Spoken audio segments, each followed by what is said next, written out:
So we'll call the May 16th Assembly meeting to order, and we'll rise for the flag salute.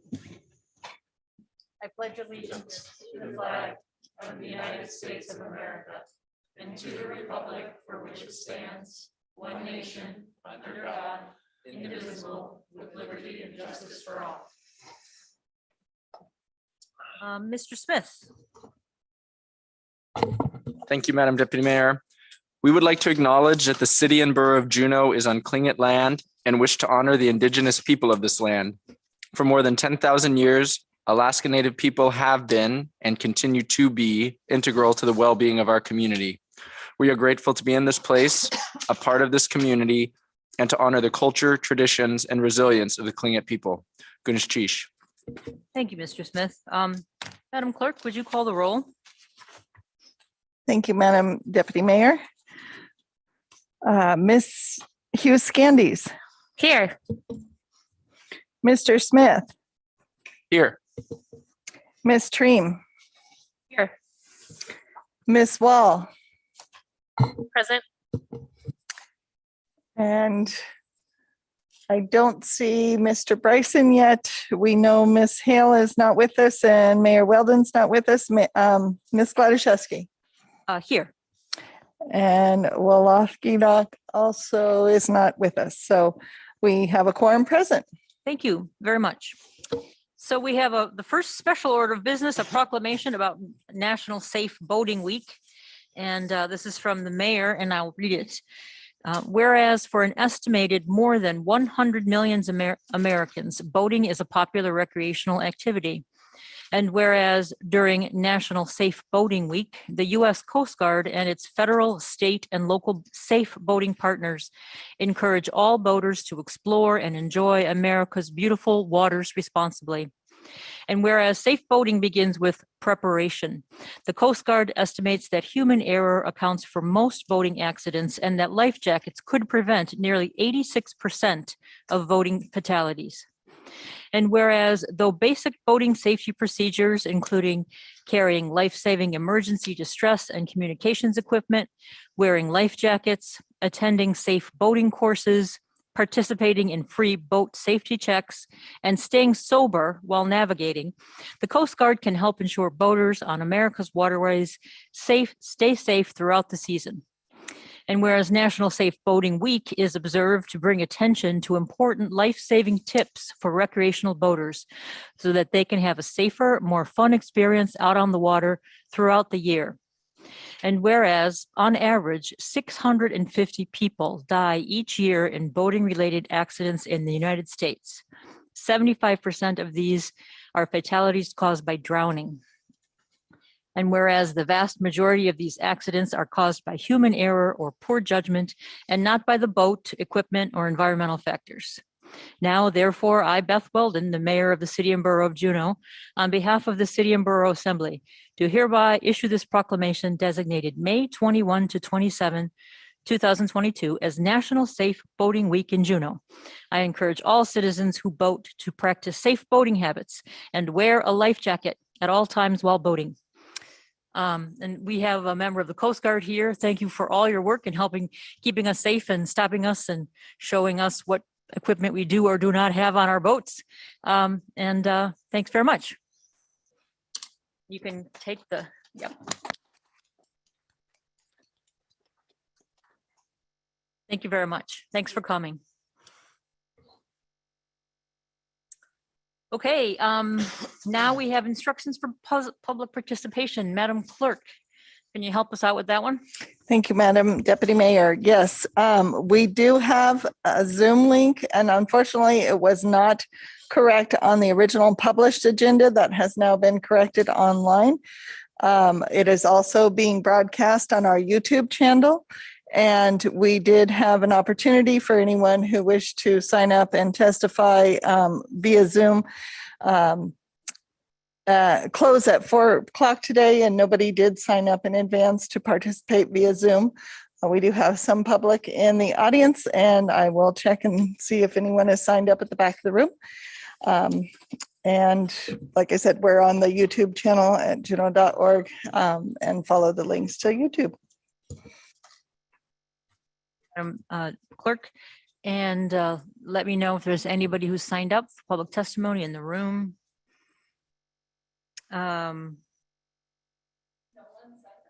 Okay, thank you. Approval of minutes. Ms. Wall. Thank you, Madam Deputy Mayor.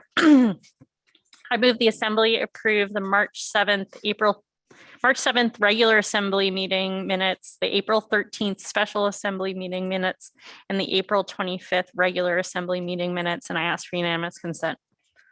All right, hearing no objection, those minutes are adopted. Manager's request for agenda changes. Mr. Manager. No changes, thank you. Thank you. So there's no public participation. No one signed up in advance, and there's no one signed up in the room. So here we go to the consent agenda. Ms. Wall. Thank you, Madam Deputy Mayor. I move the Assembly approve the consent agenda as presented, and I ask for unanimous consent. Thank you. Hearing no objections, that is adopted. So we'll go to the public hearing for the first ordinance, Ordinance A. Madam Clerk.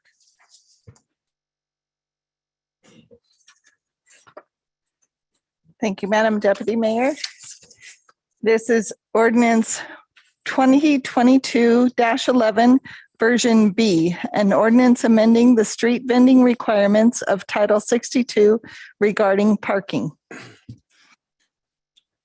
Thank you. Mr. Manager. CBJ regulates street vending to specific parking districts with a permit. Version B of this ordinance renames the parking districts for street vending while retaining the same geographic boundaries as before. The Lands Housing Economic Development Committee discussed this ordinance on February 14, 2022, SRRC on February 8, 2022. And on May 2nd, the Committee of the Whole recommended Assembly adopt version B of this ordinance. I recommend you adopt version B of this ordinance. Thank you, Mr. Manager. There's no one signed up to testify. Does anyone want to testify on this item? No. Mr. Smith. Thank you, Madam Deputy Mayor. I move ordinance 2022-11B, an ordinance amending the street vending requirements of Title 62 regarding parking, and ask for unanimous consent. Hearing no objection, that's adopted. Madam Clerk. Thank you, Madam Deputy Mayor. This is ordinance 2021-08, version B as amended AO, an ordinance transferring $70,000 from police's fiscal year 2022 operating budget to the Drug Enforcement Unit Building Expansion Capital Improvement Project. Thank you, Madam Clerk. Mr. Manager. The Juneau Police Department was awarded funds from the Federal High Intensity Drug Trafficking Areas Program in their FY22 operating budget.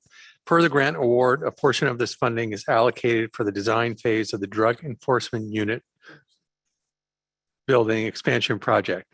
This ordinance would transfer $70,000 from JPD's FY22 operating budget to the capital budget for this purpose. Depending on design costs, funding may also be available through the High Intensity Drug Trafficking Area Program for the construction phase of the project. I recommend you adopt this ordinance. Thank you, Mr. Manager. Is there anyone to testify on this item? All right, Ms. Wall. Thank you, Madam Deputy Mayor. I move the Assembly approve ordinance 2021-8B amended AO, an ordinance transferring $70,000 from police's fiscal year 2022 operating budget to the Drug Enforcement Unit Building Expansion Capital Improvement Project. And I ask for unanimous consent.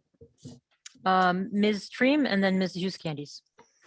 Thank you, Madam Deputy Mayor. I just want to object for the purposes of a question. It seems a little bit unusual to me to transfer from an operating budget to a capital project. I was just wondering if somebody could speak to that. Mr. Manager. Deputy Mayor, in fact, Assemblymember Treem is correct. It is unusual. So my understanding on this is we had a grant that was appropriated to the operating budget. but a portion of that grant is eligible for capital work, which will endure past the fiscal year. So in this case, it makes sense and is appropriate to transfer from the operating budget to a capital project.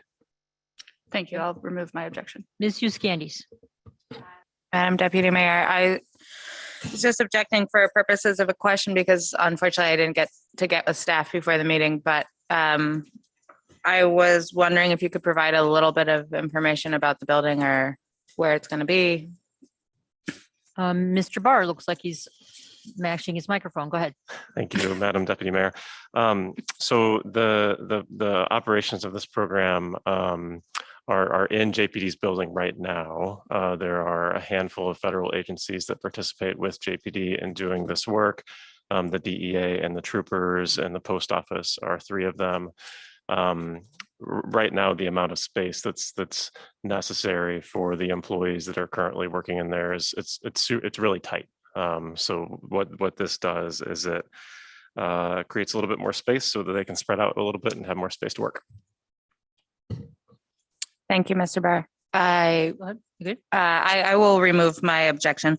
I will say to the Assembly, I recently attended a presentation on this high intensity trafficking program and it was super informational. And the next time we talk about anything with the police, this would be worth touching on.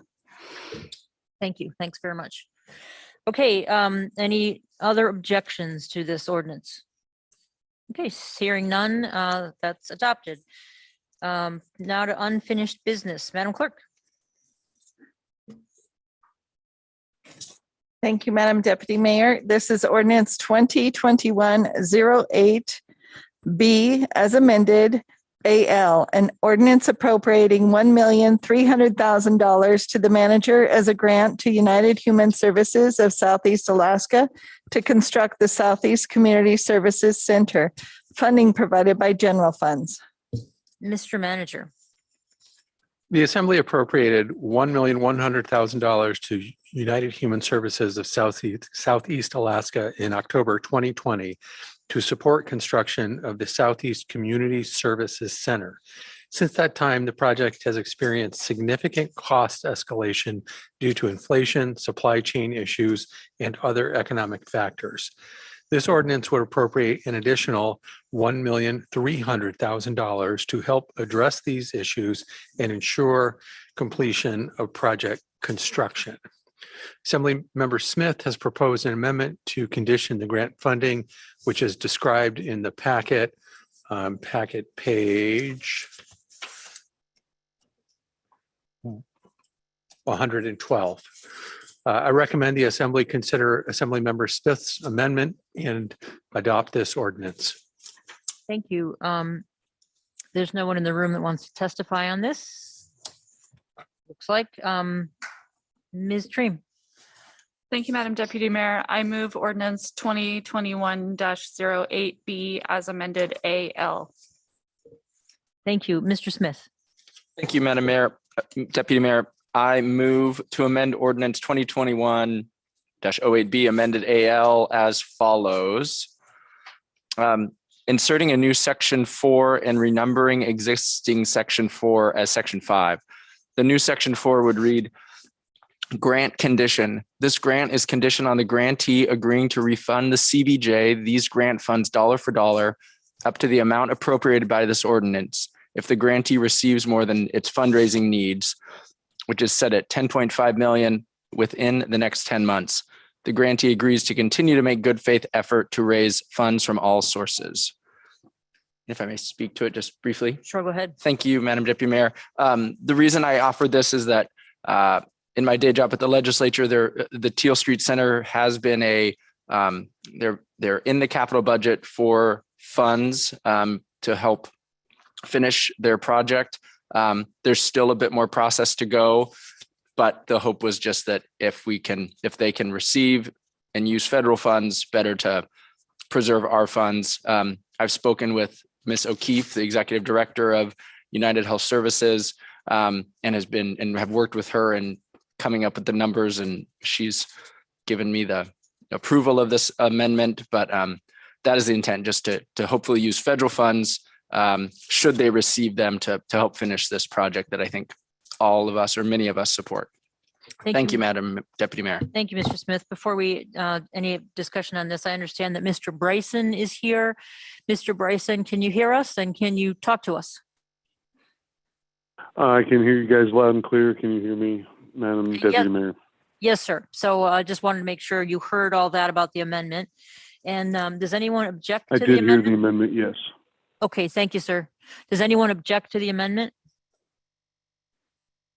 I hear nothing and also nothing from Mr. Bryson, so the amendment is adopted. And now we're back to the main motion for the entire ordinance. Is there any objection to adopting the ordinance as amended? Okay, hearing nothing. Thank you very much. That's adopted. Madam Clerk, item B.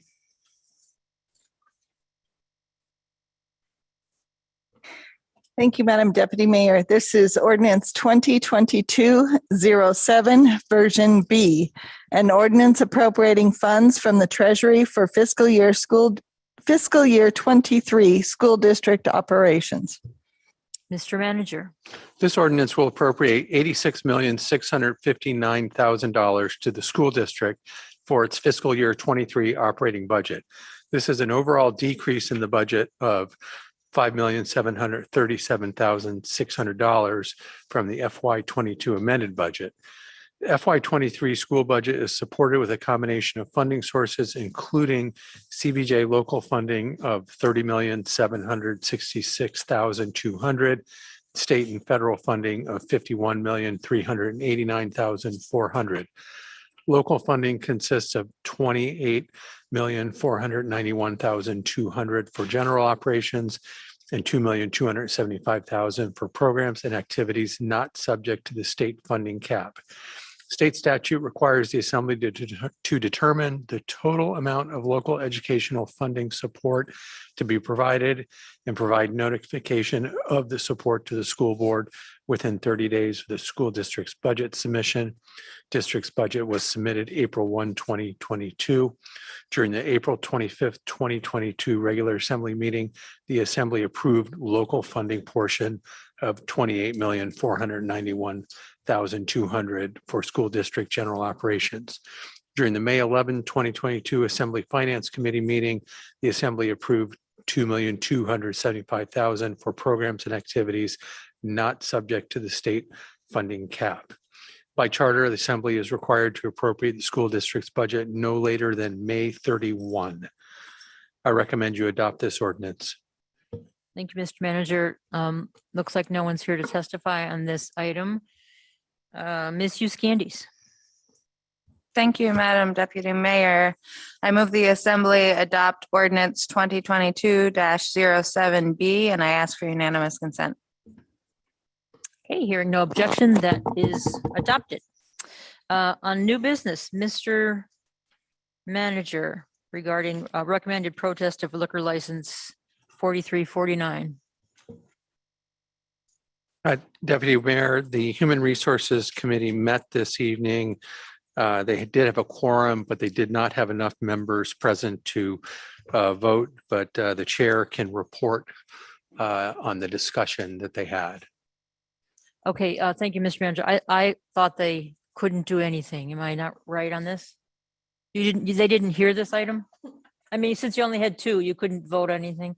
Ms. Yuski. Madam Deputy Mayor, that's correct. We were not able to make action. My report would be that we looked at this, we discussed it, and moments after we gavelled out, the applicant came in and they had come to the HRC to provide information, and they had just missed their window.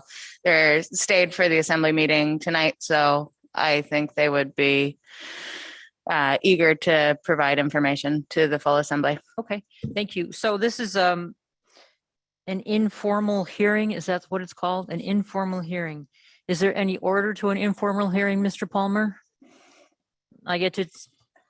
Okay, so if the applicant wants to come up and talk, and then we'll also have Mr. Rogers come up and talk if he wants. Yeah, come on up and state your name for the record and press the button so the light turns green. It's your first test.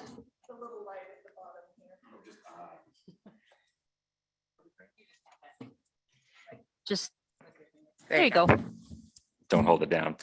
My name's Eric Emmert. I'm the owner of, or one of the owners of Rockwell and the Rendezvous. And I have a really simple request. There are 4 items that we're in arrears on. I wanted to short pay those items by roughly $2,400. There's an issue with the water bill that I haven't gotten to the bottom of. So I'd like to pay 96, I can't do that math, 97% of what's owed now and try and get to the bottom of the water bill. It's about as simple as that. I can provide more information, but that's essentially it. Okay, The water bill may be a mistake is the issue. so you're suggesting you would pay everything 100% except for the water bill? Or Correct. you're still disputing? Yeah, the finance department told me, well, actually, I didn't talk to Mr. Rogers. I talked to someone else in the finance department who said that it was up to the assembly to make that decision, that they couldn't do that. And so here we are. Okay. Any questions for Mr. Emmert? Mr. Smith? Thank you, Madam Deputy Mayor. Mr. Emmert, is this liquor license in use? Mr. Emmert? Currently not in use. Thank you. Any other questions? Okay, thank you. Thanks, John. Yep, thank you. Mr. Rogers. And question for the attorney. Normally there's legal papers you sign. Mr. Rogers is going to talk about that. Okay, go ahead. Chair Glaszewski, I'm not sure what the question for me was. The question for you is, normally you get a judgment or piece of paper that the person signs before we agree not to protest. So what would be the procedures based on Mr. Emmert's verbal testimony here tonight? Okay, thank you. We only use the confession of judgment process for sales taxes that have been collected and not remitted. What Mr. Emmert is talking about is a water bill and some work on the meter from 2001. So it's a little dated. I have it here in this report as 2,395.89 as the remaining balance. It appears to me that some amount was adjusted off at some point. I do not have knowledge from the utility about what was done or what the ongoing confusion is, but I do know that at some point, a good portion of the original balance was adjusted off. This is what's remaining. That would suggest to me that this is what the utility believes is the properly owed balance. But obviously, without somebody from the utility, I don't know more details than that. Madam Clerk, when does this have to be protested officially by? In other words, how much time do we have to not send in the paper? Thank you, Madam Deputy Mayor. So we do have a 60-day window to comment with a protest or waiver of protest. That 60 days will expire on Sunday, May 29th. And so I would suggest any action needs to be taken by Friday, May 27th. Ms. Treem and Ms. Wall. Thank you, Madam Deputy Mayor. Mr. Rogers, that amount you just said, is that just for the utilities? Or actually, can you just tell us what the amounts are for property tax, miscellaneous billing and utilities? Mr. Yeah. Rogers. Yeah, yes, thank you. I can. There are going to be slightly different amounts. So I think in your packet, you'll see a protest letter dated April 29th that lists those amounts as 21,155.28 for the property tax due on NYT Inc. That is the building commonly known as the Rendezvous Bar. And then 39,820.78. That's the building commonly known as the Alaska Territorial Hall, the Eagles, Rockwell, et cetera. So that's the two property taxes that are due. I do have updated amounts on those through the end of May because taxes and interest or penalties and interest continue to accrue, but probably not worth getting lost in now. And then you'll see the 318 listed as MB. That just means miscellaneous billing. My understanding is that that was for work done on the water meter, and the utility amount 2,077.89 was the water bill itself, which is the reason it's listed as utilities. We have turned over those two charges to our third-party collection agent, and that third-party collection agent may also have additional penalties and interest on top of that that they're legally allowed to charge. Ms. Wall. Thank you.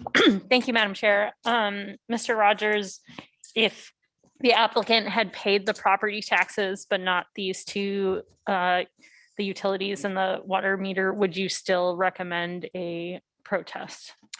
Yeah, thank you. Chair Gladaszewski, the finance department will recommend protest anytime that a licensee has delinquent balances with the city. So yes, we would continue to recommend protest. So we have a finance meeting on Wednesday, and if this is paid before Wednesday, we could take, or if it's not paid before Wednesday, we could take some actions at the finance meeting. Is there another time before May, whatever the date Madam Clerk said is, that we are meeting? Or no? I believe that May 25th meeting has been canceled of the Finance Committee. Is that correct? So whether we do it now, at the meeting this Wednesday or next Wednesday, it would have to be a special assembly meeting to be able to take that kind of action. Ms. Wall. Thank you, Madam Chair. I was just going to point out, in the past, we have taken action that has been conditional. So we could pass a motion that allowed something to take place after the meeting without having another meeting. Would you like to make that motion as well? Sure. I move that we maintain the protest until the full balance is paid. So you understand the motion. Is there any objection to that motion? Ms. Dream. Thank you, Madam Deputy Mayor. Just want to clarify with the attorney and the clerk about the dates, since the protest period ends on a Sunday. Do we need to do anything? Would you like us to do anything in that motion about the dates? Mr. Palmer. Thank you, Madam Chair and Ms. Stream. It might be best to put the date at, say, noon on the Friday before. That way, if we need to get anything in, we can do it Friday afternoon. What date would that be, Madam Clerk?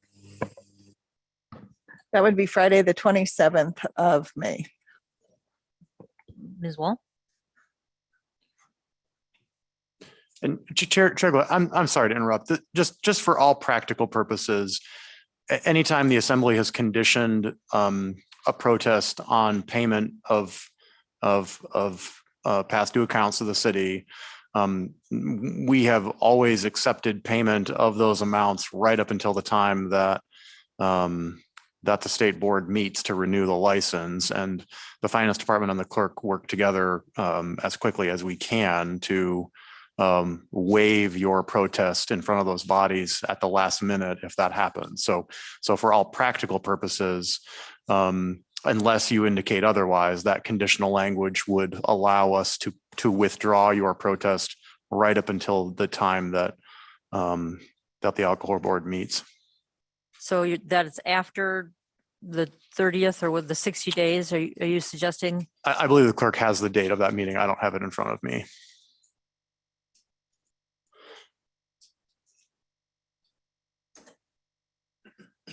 Looking for it, Madam Clerk. No, that's okay. I'll just make sure.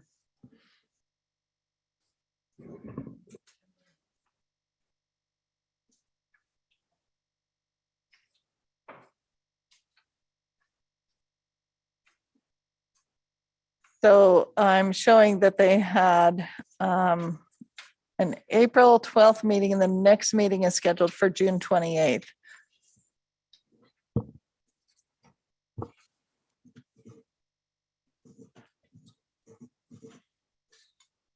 So Mr. Rogers, what is the time you would suggest in the motion?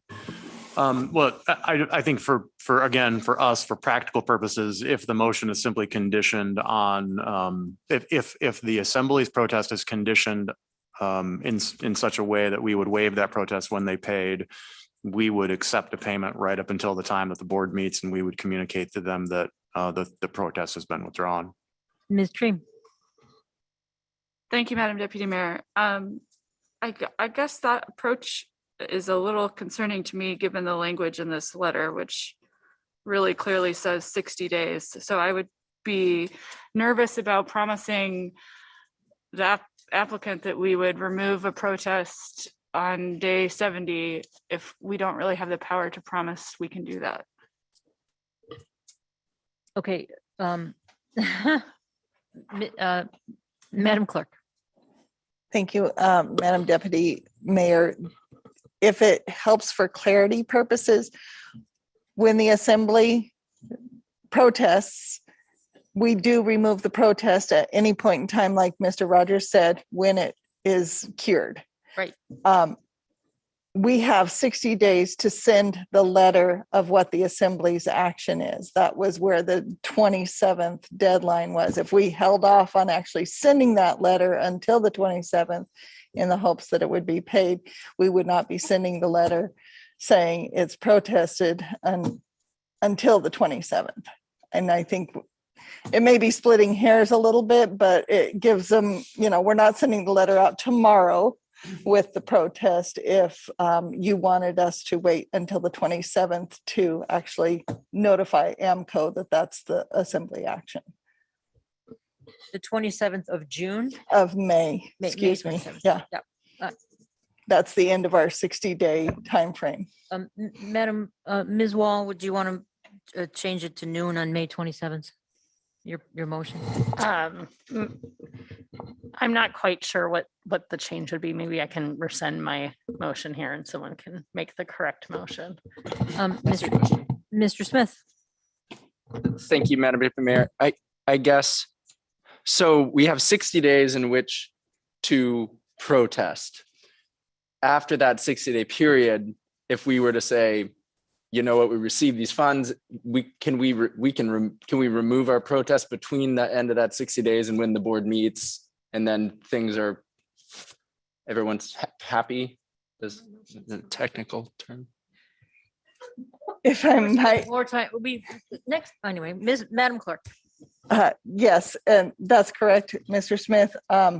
That said, I think that the ABC board may already have said if the governing body, if you read their letter, it says that if the governing body protests, they will uphold that protest. So I would suggest that it would need to be paid by the 27th is the end of the 60-day timeframe. Ms. Tree, would you like to make a motion? There's still a motion, No, actually. she took her motion away. She said she rescinded her motion. I move that we maintain the protest for the liquor license unless the balance is paid by noon on May 27th. And I ask for unanimous consent. I object for purpose of a question. Go ahead, Mr. Smith. So now if they don't pay by the 27th, but they would pay on the 29th, even though we would have had the protest lodged, we would have received the money that were owed, we could fix it with the AMCO board. That option with this motion is no longer available. Am I correct in that? And that if they paid beyond the date, we could not remedy this. Mr. Palmer. I think, We can remedy it. Go ahead. yes, you are correct. You can remedy this. The protest gets filed on the 27th, and then once it's been paid, we notify AMCO that it's been paid. Okay. That's very confusing. Any objection to the motion? I don't see any objection. All right, great, thank you. Item B, lead exemption request regarding Centennial Hall Ballroom renovation. Mr. Manager. Deputy Mayor, starting on packet page 122, there are several memos There's the first one is from Director Kester. The second one is from Chair Kaiser of the Juneau Commission on Sustainability. And then the last one is from staff. Staff has recommended and JCOS has concurred that it makes sense to give the Centennial Hall Ballroom renovation project an exemption from the LEED certification requirement for a variety of reasons, mostly because the ballroom renovation does not lend itself to the LEED process. So we would look for the assembly to approve the LEED certification exemption request for the Centennial Hall Ballroom renovation project. Thank you, Mr. Watt. There's several memos. Any questions or a motion? Ms. Tree. Thank you, Madam Deputy Mayor. I move that we approve the LEED exemption request for the Centennial Hall Ballroom renovation and ask for unanimous consent. Okay, I see no objection. Thank you for that. The next is hardship and senior citizens, disabled veterans, late filed real property tax. Mr. Manager? Madam Deputy Mayor, Yes, ma'am. can we take a really quick recess? It's-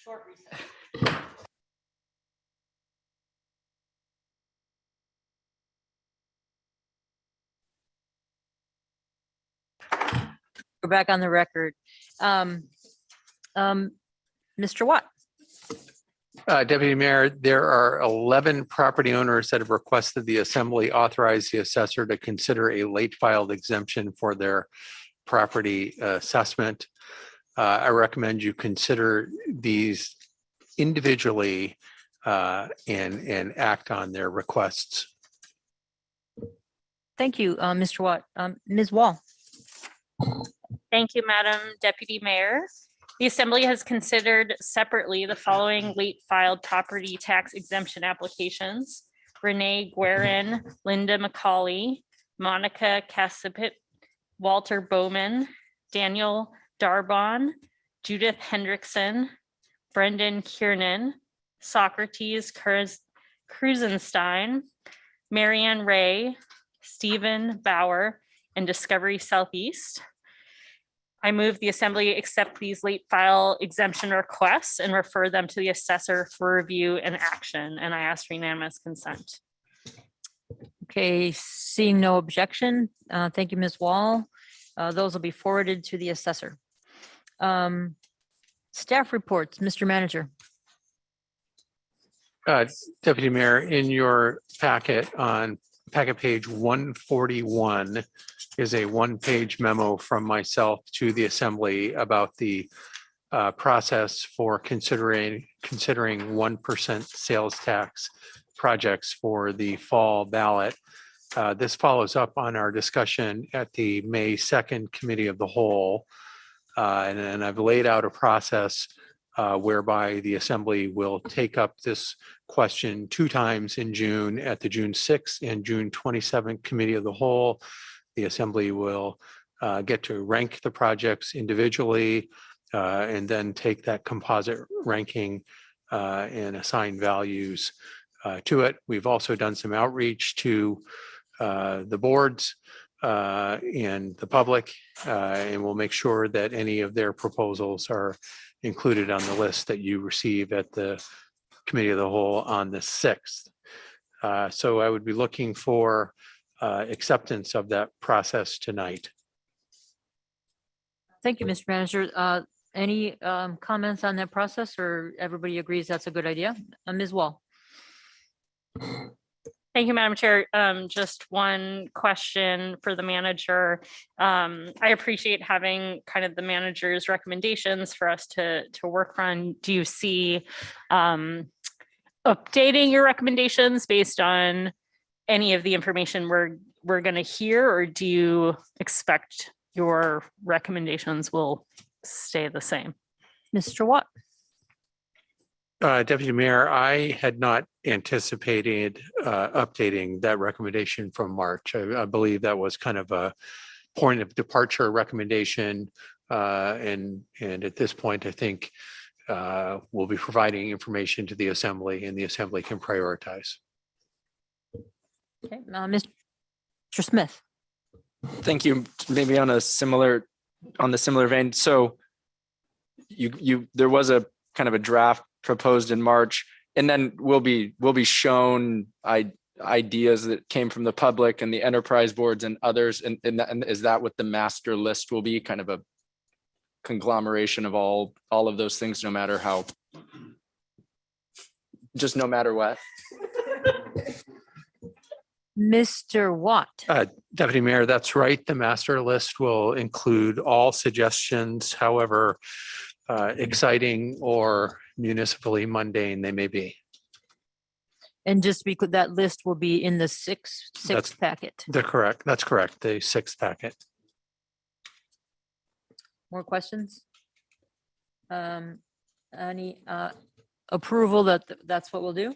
Everybody good with that? Okay, I don't hear Mr. Bryson, if you wanted to pop in. I know you know where the talk button is. Okay, great, thank you. Next one, Mr. Manager, a maritime green corridor. Deputy Mayor, Tourism Manager Pierce is coming up to the dais to speak on this topic. Excellent, Ms. Pierce. Thank you, Madam Deputy Mayor. So I'm just here to give you a little bit of context regarding the memo that's in your packet and the first mover commitment that will be announced in Vancouver tomorrow. So several months ago, Port of Seattle reached out to us with this idea of creating the world's first green cruise corridor between Seattle and Alaska. And the green corridor concept is a big thing in the shipping world. LA to Shanghai will be the world's first green shipping corridor. It involves alternative fuel ships and the supporting infrastructure for those ships and docking at electrified ports. For cruise, that's clearly a little bit more complicated, but the cruise industry has made the commitment to zero greenhouse gas emissions by 2050. And so, as I said in my memo, I think someone somewhere needs to figure out what the roadmap looks like to get the industry there. And this concept would be that our region would be the testing ground for that and the site for the feasibility study for the world's first green cruise corridor. Since Seattle reached out to us several months ago, we've been working to get other partners on board. We have Carnival Corp, Norwegian Cruise Line, CLIA, Royal Caribbean, and Port of Vancouver have signed on since the packet deadline for the memo that I wrote to you. So really broad industry support. And I see this as a really exciting opportunity for regional partnership and collaboration between the industry and the ports.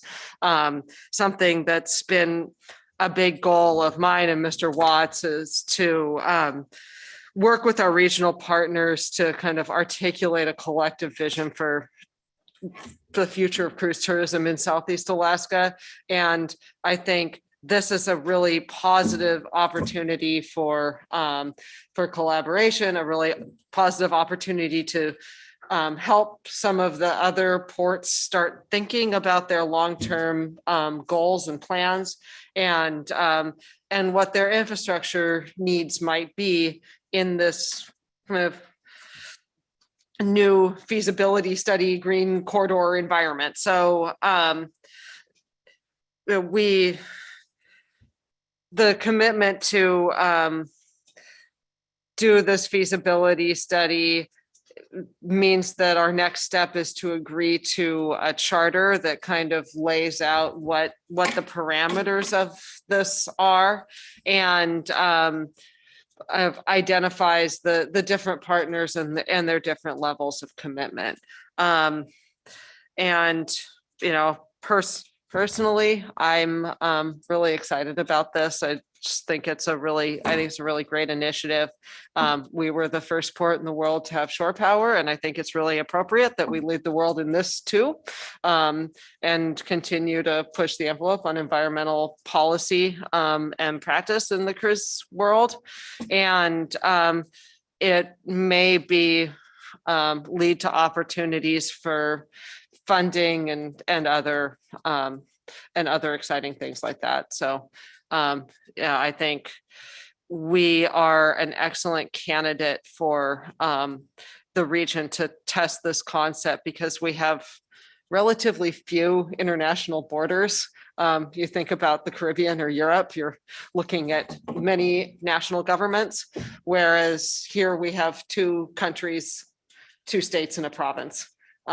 And a number of communities. And, you know, what works in Seattle or Vancouver won't work in Juneau, and what works in Juneau certainly won't work in Hoonah. And I think that's pretty representative of anywhere in the world that cruise ships operate. So I'm happy with that. I'm happy to take questions. And I just want to reiterate how really exciting this is. And we'll have media availability tomorrow at 12:30. And if anybody's interested in listening to that, I can make sure that the assembly gets the link.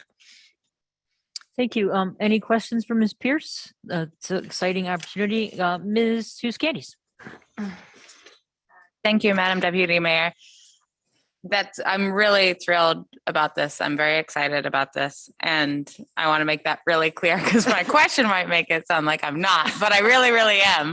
And your memo excited me and I completely agree. I think we're a great place for this to happen for a lot of reasons. And I'm really thrilled that we're going to be involved with this. Do you have any sense at this point? It sounds like we have a lot of partner buy-in. Do you have any sense of how much time this might take? Because I know we've put like a lot on your plate, or we're expecting you to sort of sort out a lot of things that are kind of specific to Juneau. And then this is just another thing. So I'm curious, like, is this to come down the road, or is this something that's going to take your focus off Juneau issues? Ms. Pierce. Thank you, Madam Deputy Mayor, and thank you, Ms. Hughes-Candies. I think that this certainly has a lot of partners and certainly has a lot of coordination. Port of Seattle, which is very well staffed on the environmental side of things, is eagerly leading this, and we are eagerly letting them.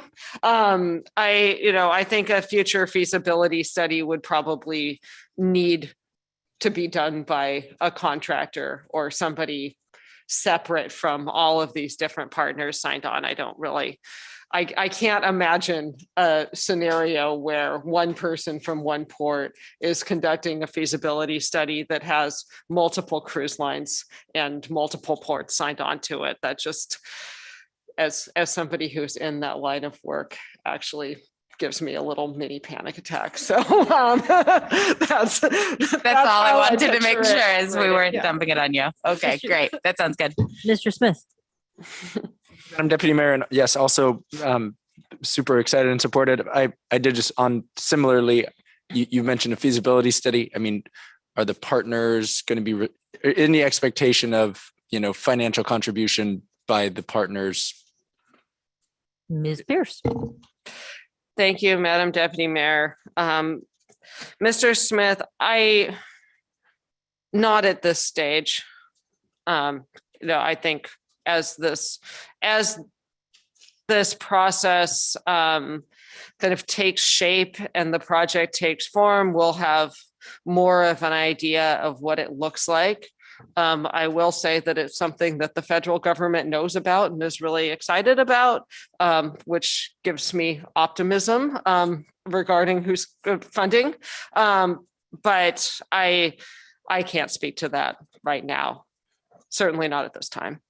Thank you. Right now it says work together, work collaboratively. So we're just sort of jumping in and no commitment since you're designing a whole new thing. Exactly, Madam Deputy Mayor. It's the first the first step will be to get a charter finalized that everybody can agree on what the parameters of the project are. And then from there, begin to scope the project. Okay, great. Sounds, oh, Ms. Dream. Thank you, Madam Deputy Mayor. Just gonna say, I'm also really excited and would definitely like the link for the media availability. Okay, no more questions. Thank you for so much for coming and thanks for working on this. Mayor's report. Mayor has no report this evening. Committee reports. Any committee reports? Committees that have met that you want to talk about? Ms. Hughes Candies, then Ms. Dream.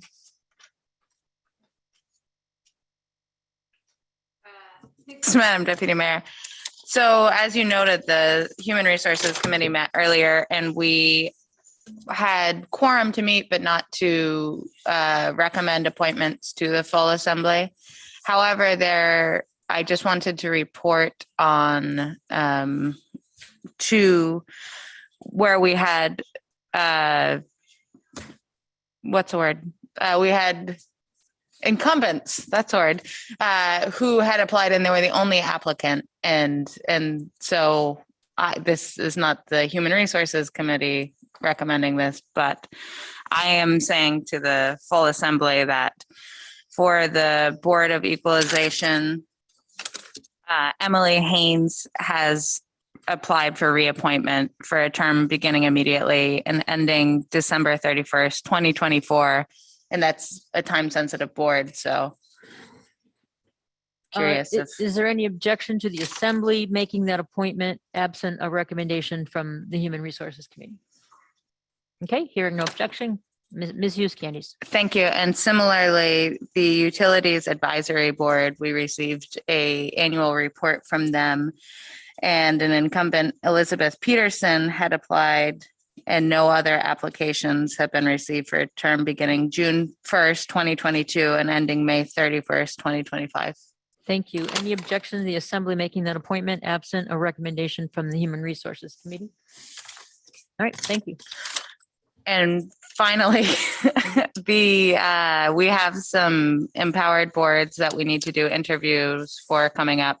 So we're only 5, 6 here tonight, but I wanted to sound out people and see how the dates June 14th or 15th worked, if people are available. And I'm seeing some head nods, and this would be a Zoom meeting. So I'll take those as dates I could give to the clerk. And then in July, what about the dates, July 20th or 21st? Shrugs. We'll try to avoid a meeting in July. Okay. Thanks, that's helpful. I'll go with the clerks. You good? And I have no further report. Ms. Dream. Thank you, Madam Deputy Mayor. Just on the Finance Committee, we are 6/7 of the way done with the budget process. So like we mentioned earlier, my intention is not to have a meeting next week. And my intention is not to have a regular meeting in July. And of course, if we need one, we will have one, but just be thinking of that. I'd prefer we get to take a month off or get to take a month off from finance. And then I also have to report that I will sometime this week sign possibly tonight, our letter of engagement with LG Rayfield for our annual audit, which is one of the neat little duties that comes with being finance chair. And that's all I have for that committee.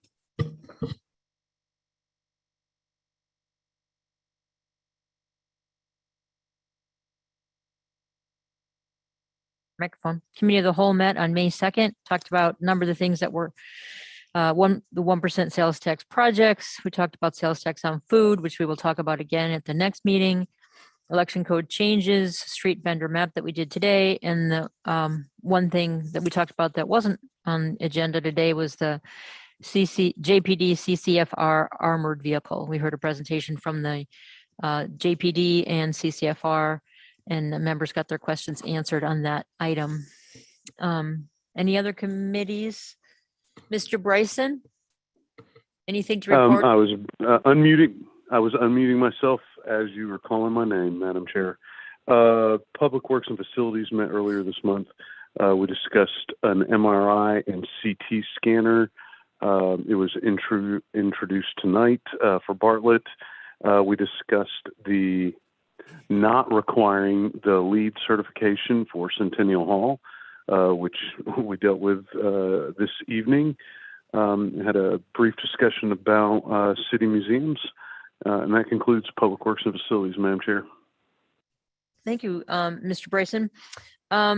So the Lands, Housing and Economic Development Committee Chair is not here. Anything that anyone needs to report on that? No, we'll wait for the next time. Any liaison reports or comments and questions? Mr. Smith? Thank you, Madam Deputy Mayor. The Eagle Crest Summer Operations Task Force has not met. We are looking at a meeting to potentially do some, hear from the public about, as we kind of move forward with the gondola. Joint School Facilities has not met. Juneau Commission on Housing and Homelessness has not met. And what other one did I have? I think I just, the UAS Campus Council, I did hear there that I think their donations this year are at a record high. That's all I have, Madam Mayor. Thank you. Thank you, Mr. Smith. Ms. Wall? Thank you, Madam Deputy Mayor. The Systemic Racism Review Committee met immediately following our last assembly meeting and made the recommendations that you saw tonight. They also have been continuing to follow along and discuss the budget. I think, you know, I think we're still kind of learning how their feedback kind of gets to us. They've been discussing stages of the budget, and we've obviously been moving through stages of the budget. And so, you know, might not get feedback until the end, but I just wanted to point out that I think a lot of the value I've been seeing is for them interacting with staff and asking a lot of good questions about how the budget's put together. At this last meeting, they talked a lot about the CIP, how projects on the CIP are prioritized, what areas, what neighborhoods, how kind of needs versus, you know, public input gets kind of brought in together to a final priority list. So I found that particularly interesting, and, you know, good questions about how we're you know, making our investments as a community. They'll meet again tomorrow to discuss the ordinances that we introduced tonight, as well as probably some more budget stuff. Docks and Harbors had their full meeting a few weeks ago. Lots of interesting things going on. They've created a working group to talk about liveaboards, challenges facing the liveaboard community, challenges to having a lot of liveaboards in our docks and harbors. So we'll see what that group comes up with. Also discuss the need for Taku Harbor float repairs.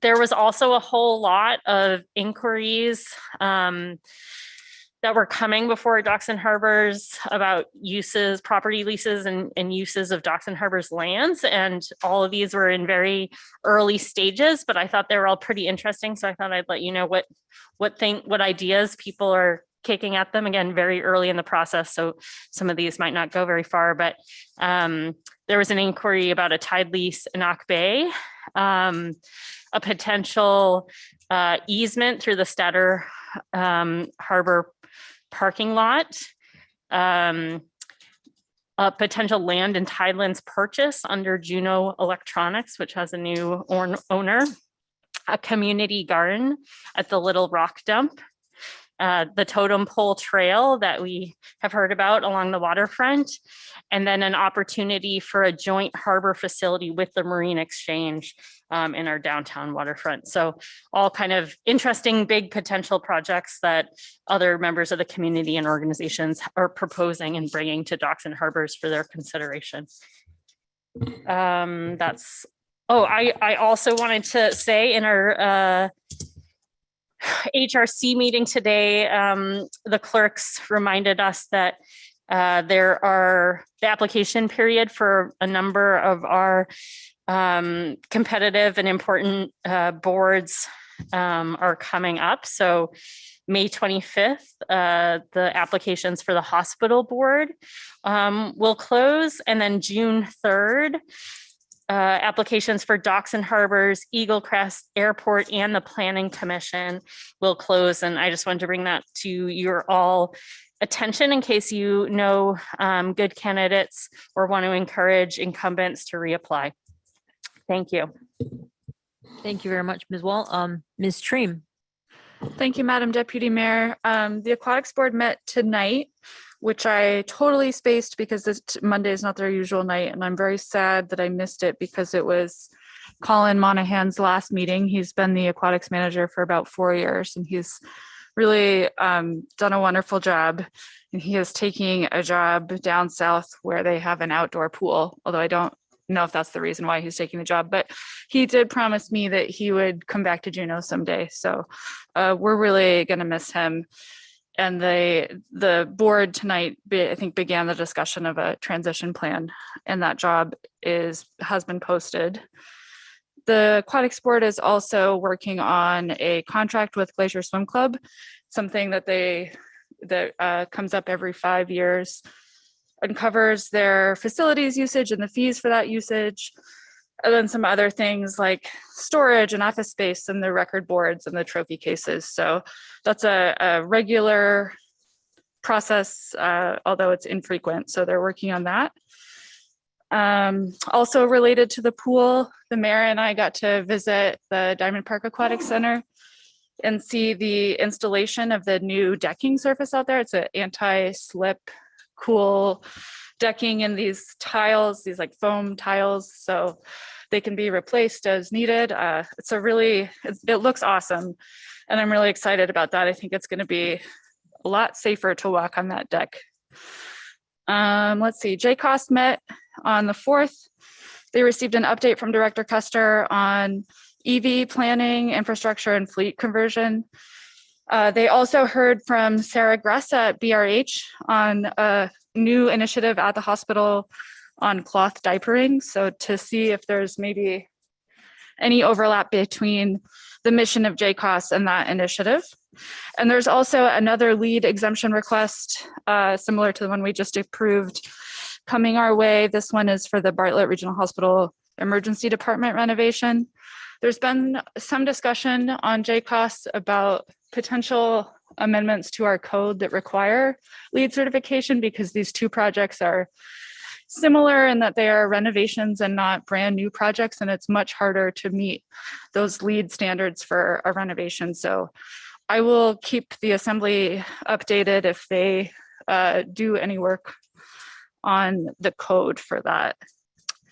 Let's see, I also got to attend the Goldies, which is the Alaska Broadcasters Association Awards last week. So the Alaska Broadcasters Association held their annual meeting in Juneau, and they had a award ceremony fit for broadcast. It was very fun and exciting. So it was really neat to be there. And so big thanks to Travel Juneau and the Alaska Committee and the Radio Center for bringing that group here and then throwing a really cool event. And tomorrow is an AML board meeting, so I will be in Anchorage for the day tomorrow. And that's my report. Thank you, Ms. Treem. Ms. Candies. Thank you, Madam Deputy Mayor. On the 10th of May, I went to a planning commission meeting. They're back in chambers now, and the chambers was completely packed, and they had a ton of public testimony. It was about behind the Bonnie Brae, Bonnie Doon area, some subdivision going on there. And it was an interesting one because there were the lots were a little bit not your traditional lots for that kind of subdivision. All three were successful, so that will lead to 12 new lots behind that area being developed. A lot of the public testimony, there was a lot of public testimony for and against and ultimately all were successful.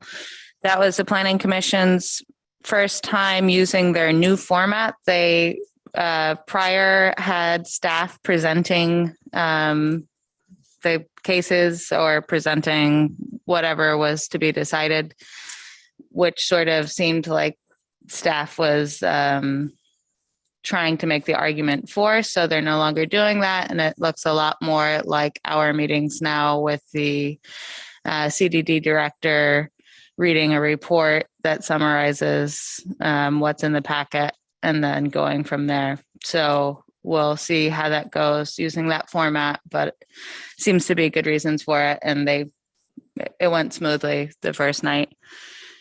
That was not his last meeting, but they gave him a little bit of a send off. Planning Commissioner Dye, this next coming meeting will be his last meeting. So we will certainly miss him and thank him for all the service he's given to the Planning Commission.